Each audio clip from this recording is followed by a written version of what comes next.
Hey there. I'm just getting ready for church, virtual church. You got to love it. I've got my Cheerios and, it's so comfortable watching church on TV. I forgot the milk for my Cheerios. Oh, my goodness. You know what else I forgot? Virtual church is ending. No more virtual church. Come on now. Take off the bathrobe. Get out of your pajamas. Put some clothes on because church is reopening starting on May 31st. And no, I'm not at my house. This is not my couch. This is a couch in David Freeman's office. Why does he have a couch in his office? Is he taking afternoon naps? I really don't know. But his office is right beneath the worship center. So let me show you what it will look like whenever we reopen on May 31st. Remember, May 31st. So we'll run up the stairs, and let me just tell you, this opening of the church is going to be safe. It's going to be sanitized. It's going to be socially distanced and spectacular. So here's what it will be. When you arrive, you'll notice every door is propped open. We don't want you to touch anything. The ushers may be standing here to greet you, but they'll be wearing face masks. They will not be handing out bulletins, and every door will be propped open because this is going to be a no-touch worship experience. Willowbrook, it will be closed down. You have to caffeinate before you get to church.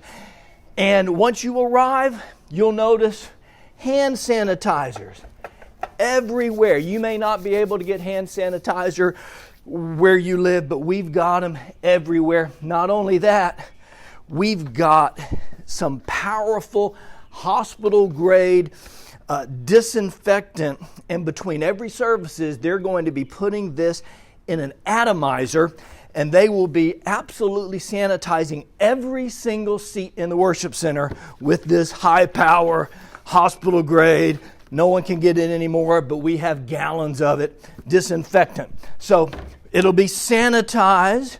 You won't have to touch a thing. Look at the ladies' bathroom. Yeah, I know. The doors to the bathroom even will be propped open. No one is going to touch you. The only person who will touch you is God. You'll be touched by God. Oh, look, more hand sanitizer. Just went in my eye. Oh, yeah, take a bath in this stuff. Come on in. We will not pass the offering plate. When you leave, there's a bucket. You can safely deposit your offering. Come on into the worship center. You still haven't touched anything. You're here with your family. Wait a minute. What happened to all the chairs? We've removed half of the chairs. Every other row has been removed. I know it looks strange, but there's almost 7 feet distance. The government says 6 feet, almost 7 feet between all of these rows. And on top of that, we will limit how many seats between families. There'll be several seats between every family. And so here's how we're going to make it work. We will limit the maximum capacity of this room. And I know this sounds crazy, but in this room, 225. It'll seat 1,000. We're going to limit it to 225. But we have a venue, of course. We'll limit that to 75. So each service, the max will be about 300 in Madison. It'll be more like about 150 per service.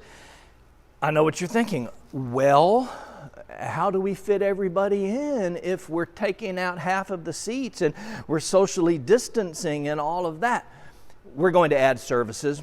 Currently, we have 7 services on a normal Sunday, and we're going to go from 7 to 11. From 7 to 11. In Huntsville, we will add an 8 o'clock contemporary service that'll meet in the venue. The traditional service will still meet in here, and we suggest that if you're a higher risk individual, that you choose the 8 o'clock option in this room. Then we'll have our 9:15 or 10:45 as always, but then we're going to add a 12:15 service. And they'll have 2 services, one in this room and a traditional blended venue also at 12:15. So we've added 3 services in Huntsville. In Madison, we'll add 1 service. It will be at 8 o'clock in the morning. None of the services will go over an hour, and that will leave us a good 30 minutes between every service so that people can exit without any congestion of the next crowd coming in. In fact, we will exit row by row. We will make sure that you will have a beautiful experience.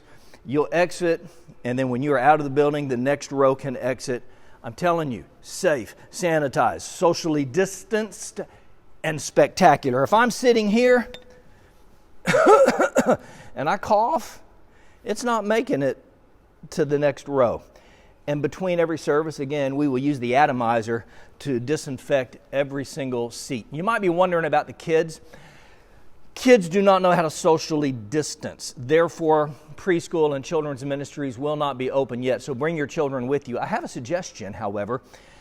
The Go Kids worship that they've been doing virtually is phenomenal. It is so good. I think you ought to bring an iPad and headphones or earbuds, and as soon as the sermon starts, you could let your children begin watching the Go Kids worship experience for that day, and they will be well behaved, I think, and pray. I miss being with you. It is biblical for us to be together. The Bible says, don't forsake the assembling of yourselves. And it's been so long. I miss seeing you so much. And so we're going to begin again May 31st. Everyone say that. Say it to someone in the room. May 31st. We will begin worship again, and it will be safe, sanitized, socially distanced, and spectacular. Look for more information on the website. And also, final thought, we're going to allow you to register for the service that you will attend. That's how we will limit the crowds in each service. That won't go live for another week or so, but it's coming. May 31st. May 31st. Can't wait to see you.